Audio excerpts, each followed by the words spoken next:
ஆக்சுவலா இந்த வீடியோ எல்லாரும் நீங்க பாருங்க. ஆக்சுவலா வந்து நாங்க திருச்செந்தூர்ல இருந்து காலைல 7:30க்கு கிளம்புறோம். இது எங்க பிளான். மதுரை மாநாடு நாங்க போனோம். 7 மணிக்கு இந்த இடத்துக்கு சில வேன் வந்துருச்சு. நாங்க ஒரு செட் ஆஃப் பீப்பிள் திருச்செந்தூர்ல எங்களுக்கு இன்னும் போலீஸ் வந்து எங்களுக்கு என்ன சொல்றது வேனுக்கான பாஸே தரல. கேட்டா 1008 காரணம் கேட்காங்க. டிரைவர் போட்டோ தாங்க அதை தாங்க இதை தாங்க. லாஸ்ட் வாய்ப்பே கிடையாதுங்க. எனக்கு ரொம்ப கஷ்டம் தான் உண்மை சொல்றேன். போலீஸ் கேட்கறதுல நியாயம் இருக்குது. பட் இருந்தாலும் அவங்க வேலையை ட்ராக் பண்றாங்க. இந்த இடத்துல நாங்க 1 மணி நேரம் நிக்கிறோம். பாருங்க வேனை காட்டுற பாருங்க. இங்க வேன்லாம் வரிசையா பாருங்க. கிட்டத்தட்ட இத்தனை வேனுக்கு பாஸ் கொடுக்காம இன்னும் எங்களை வெயிட் பண்ண வைக்கிறாங்க. 1 மணி நேரத்துக்கு முன்னாடி இந்த இடத்துக்கு போலீஸ் ஆபீசர் வரேன்னு சொல்லி எங்க சொல்றாங்க. இன்னும் வரைக்கும் வர காணோம். நாங்க என்னதான் பண்றதுங்க உண்மையை சொல்றேன்.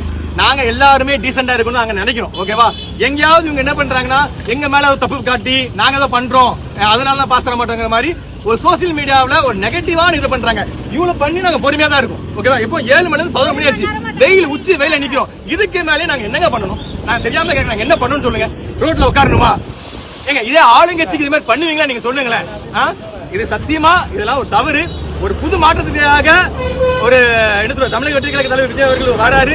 நாங்க எல்லாம் ஒரு பின்னாடி சப்போர்ட் ஏதாவது ஒரு அடுத்த லெவல் கொண்டு போய் நினைக்கிறோம். உண்மையிலே இந்த மீடியாஸும் இந்த போலீஸ் ஆபீசர்ஸ் நிறைய பேர் சிலர் இந்த மாதிரி தப்பு பண்றாங்க. மக்கள் அதை வந்து நான் மக்கள் நான் சொல்ல புரிய வைக்கிறேன். நான் சாதாரண மக்கள் இதை புரிய வைக்கிறதுக்காக இந்த வீடியோவே நாங்க இன்னும் வெயிட் பண்ண நாங்க ரெடி தான். நாங்க எவ்வளவு நேரம் வெயிட் பண்ண ரெடி தான். நல்லது. நன்றி.